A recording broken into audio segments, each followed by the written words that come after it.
Since 2011, American Giant has been making everyday clothing with extraordinary effort. Not in far-off factories, but right here in the USA. We obsess over fabrics, fit, and details, because if you're going to wear it every day, it should feel great and last for years. From the cut of a hoodie to the finishing of a seam, nothing is overlooked. Our supply chain is tight-knit and local, which means less crisscrossing the country and more care in every step. The result is durable clothing, t-shirts, hoodies, sweatpants, and denim that become part of your life season after season. This isn't fast fashion, it's clothing made with purpose by people who care as much about how it's made as how it fits. Get 20% off your first order with code STAPLE20 at American-Giant.com. That's 20% off your first order at American-Giant.com with code STAPLE20. I wanted to say they are not as stupid as they used to be, but they are less suspicious. They are more suspicious. Yeah. It's the first thing. The next thing is the fact that media buying and media costs are rising all the time. And what I'm observing is kind of a winner takes it all phenomenon. So I see the big players are succeeding because they are able to pour a lot of money into acquiring the customer. And today, without having, in my opinion, a lot of capital to get started, it's very hard to acquire customers in a profitable manner. So most of the business that I see today succeed are business that have enough cash flow in order to lose money on the front end, quote unquote. Sit back and relax and get ready for another exclusive episode of the Online Marketing Secrets Podcast with Lopez.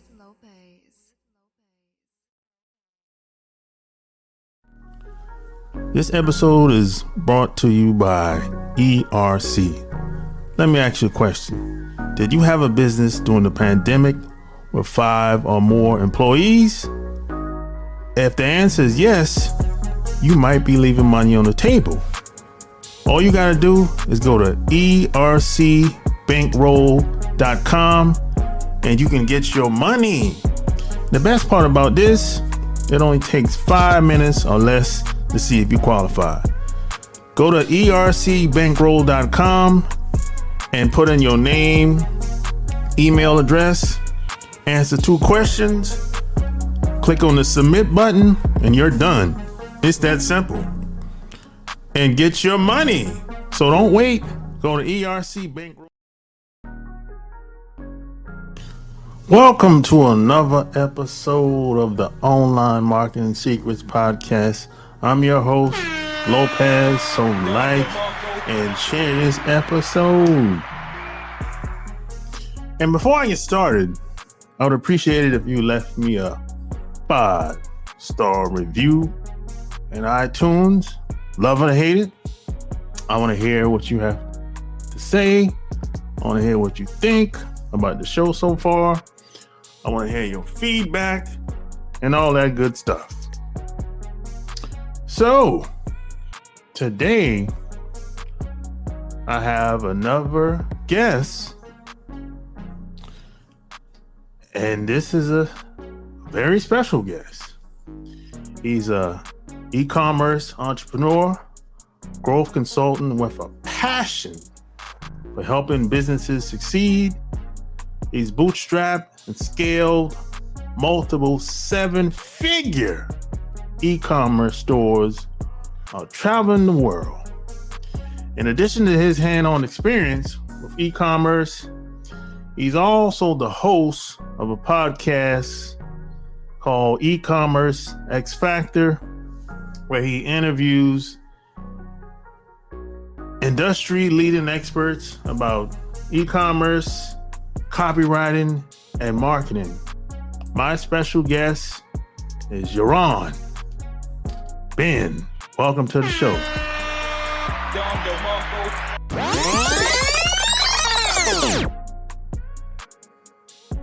So, where are you from? I'm originally from Israel, but currently I live in Tbilisi in Georgia. Oh, nice. So how did you get into marketing and business? Because, this is not something that most of us, we don't go to school for it. It's very rare do I meet people and they went to the university, for it or whatever and studied. So how did you get started? Awesome. Great question. Yeah, so as I said, I was born and raised in Israel. And when I was 18, I enlisted to the army. I served in the Israeli Special Forces. I spent 4 years over there. And I think that was the moment I realized I don't want any bosses or commanders above me. Because no disrespect to the commanders, I just didn't like following orders. Although I was in the Special Forces, I didn't like following orders. So at that point, I realized I should probably find my own way. But I went about and studied industrial engineering and for 4 years. And after that, I started working in a media buying agency in Tel Aviv. And I was spending already like approximately $1 million on a monthly basis on Facebook ads for clients. And it was kind of boring, to be honest. And I realized there's no real upside for me. And luckily enough, I met a friend of mine, a childhood friend of mine, and he showed me like a dashboard of a Shopify store that he just opened, and he was making sales. And until that moment, I thought that dropshipping and making money online is just like BS that gurus are selling. But since it was a childhood friend of mine, I like asked him, okay, what is the recipe? Please teach me. The morning after, me and my wife, we built a Wix store, and in the same evening, we got really lucky and we had our first sale. So we basically realized, okay, we can make money online. And from there on, we started, while we were both working in 9-to-5s, we started building a dropshipping store, which eventually evolved, and we sold for more than $4 million products all over the world, basically, mostly in the UK. And we both quit our jobs after 2 years of these e-commerce stores. Running this e-commerce store while we were in the 9-to-5, and since then we've been doing marketing and e-commerce related stuff. Oh man, that's great, man. Hey, we have one thing in common. We're both ex-military. We have a military background. So yeah, I can relate when you say, hey, I didn't want any more bosses. I felt the same when I got out. I don't think anybody likes commanders, but yeah, you learn a lot, obviously. But it's very challenging, so it's better to, I think for me, it's better to be my own boss. Although it's not as easy as it seems, but I prefer it like this. Yeah. There's a lot of guys and women out here that have a military background that start businesses today. I've noticed that. Interesting. Yeah. Why do you think so? Huh? Why do you think so? I mean, why do you think that people ex-military go to down the entrepreneurial route? I think we have an edge. We're fearless. A lot of stuff that the average person think about, the fears and the struggles they have, we don't really look at it like that. We embrace the challenges and the fears and the trials and error. Most people outside of the military kind of like they let that hold them back. So I think that's what I think it is. I think we have an edge. Interesting. Yeah. What do you think? Yeah, I think the army the military in the US jargon, it changes a lot in human behavior, and it can teach you a lot about yourself. For me specifically, I think what I learned the most from my time in the military is the power of repetition. And volume of repetition, because when we served in the army, as I said, I was in special forces, and it was 18 months of only training. And when they want to teach you something in the army, they just sit you down, or they just put you in the training, and they just drill it. You just drill it like a million times until you get it right. So, for example, we went to the shooting range, and we were shooting for 14 hours straight all day long. So obviously after 3 months, you're almost an expert, because you get these 10,000 hours, So I think the biggest thing that I learned from the army is, whether you like it or not, repetitions matter. And if you can put in a ton of volume in a short period of time, you can progress really fast. Yeah, exactly. It's a discipline. Exactly. Yeah. So how did you decide that, because it's one thing to know that, hey, I can create my own business and everything, whatever. But what made you say, hey, I want to help other people? What made you decide to do that? I don't think it was like a conscious decision.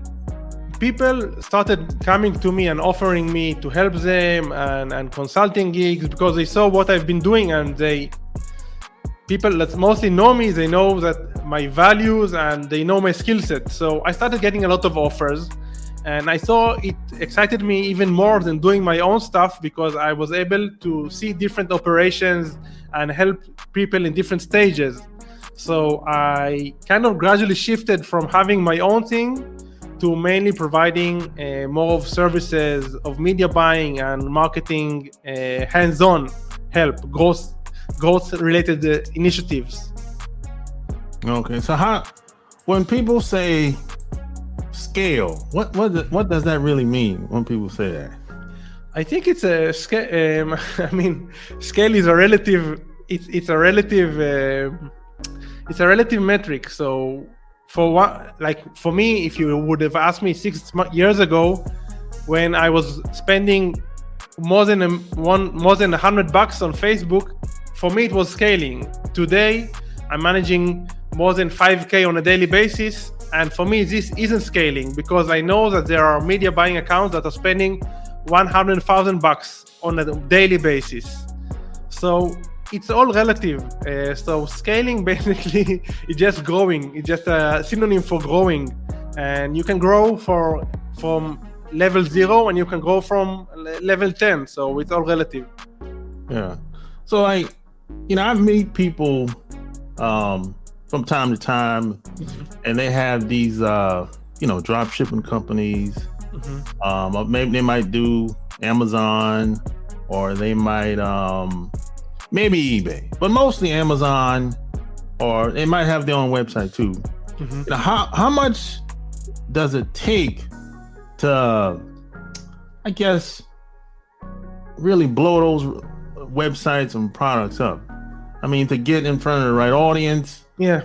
How much time and money does it really take on average? Yeah, this is a great question, and I like the fact that you mentioned both, because time and money are scarce resources, and sometimes if you don't have a lot of money, you can just put in the time and effort. But on vice versa, if you have the money, you don't necessarily need to put in the time. And a lot of people, when they approach me with the same question, they ask me, how much money should I set aside for this initiative? And then I go about and ask them, how much time do you have?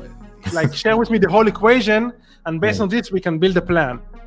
The answer really depends on your skill set and your idea and your work ethic.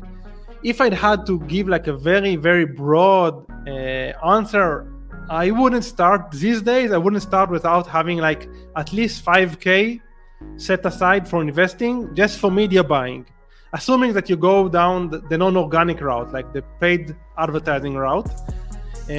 Back in the days, it was easier. You could have got lucky with lower budgets. Today, I think you can still get lucky, but it's a matter of probability. And when you don't spend at least 5K, in my opinion, the probabilities are pretty low.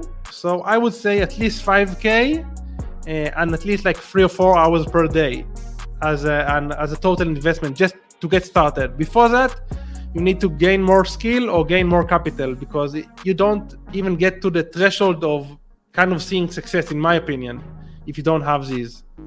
Yeah. So what are some of the biggest differences between today versus back in the day, in your opinion? I think,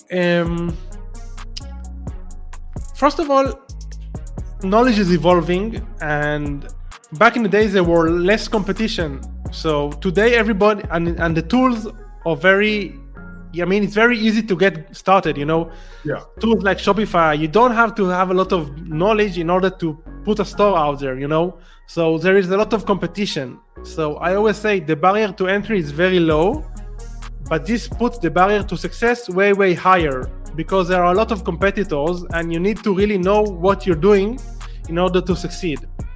And this mainly comes into play from a few perspectives. First of all, buyers are not they are more suspicious. I wanted to say they are not as stupid as they used to be, but they are less suspicious. They are more suspicious. Yeah. It's the first thing. The next thing is the fact that media buying and media costs are rising all the time. And what I'm observing is kind of a winner takes it all phenomenon. So I see the big players are succeeding because they are able to pour a lot of money into acquiring the customer. And today, without having, in my opinion, a lot of capital to get started, it's very hard to acquire customers in a profitable manner. So most of the business that I see today succeed are business that have enough cash flow in order to lose money on the front end, quote unquote, and then reclaim the money with the customer returning to them. Yeah. Did this answer your question? Yeah. Awesome. Yeah. And I'm glad you brought that up because as far as the money, because a lot of people think that, when they see, let's take somebody like Grant Cardone, for example. I'm using Grant Cardone as an example. They see him all over the place. They think that, hey, he's everywhere. I want to be just like him, right? Mm-hmm. But what you don't know is he's probably paying $1 million a month. Easily. And I think Dan Kennedy or somebody said a long time ago that the guy or the gal that pays the most money usually wins. Exactly. This is a Dan Kennedy quote, and Russell Brunson just tells it every time. And it's right. The company that has the most money to spend on acquiring the customer is the company that will win. So yeah, I really see this today for sure. Yeah. But I always say that you can still do well, but it might take you longer because you don't have if you don't have $1 million budget. For sure. So I think you can still do well. It might take you longer. I definitely agree. But I also think that you can do well by capturing the breadcrumbs. Yeah. So, there are enough breadcrumbs to make you rich. Let's say you micro niche. Let's say you only sell helmets to people who are into bicycle riding on the road. So this is a niche that can be profitable. And I believe that you can do like 100K profit on a monthly basis only from this. Because the world is huge, and for every micro niche, there are a lot of buyers. And the big companies are not after these niches. They are more interested in the broad markets. And this is where the opportunity lies for people that don't have a lot of capital, in my opinion. Yeah. So when you say dropshipping, how do you come up with the product? If it's a hard product, is it an in-house thing, or is it like off market thing, going to China or India type thing? How do you source the products? A great question. So first of all, let's just clarify. So dropshipping is just a way of fulfillment of inventory. It basically says that you don't have inventory. Now, as time went by, dropshipping has become synonymous with a whole business model or a whole type of business. Yeah. So in this type of business, I make a distinction between having your own store and controlling the marketing and running mostly Facebook ads or paid ads to the store. And the other aspect, the other game of dropshipping, is having your products in a marketplace. Amazon, Walmart, eBay, etc. So this is the first distinction that I make. And I used to play the game in which you have your own store and you control your own marketing. Mm-hmm. And for this, what I used to do in order to find products, I would just look at competitors and I would test a ton of products, let's say 10 products on a weekly basis. And I was looking for signals. So what product has the best CTRs, click-through rates, and the lowest CPCs, cost per clicks. And then I saw what product had the best CPAs. What product I had to pay the least amount of money in order to get a buyer.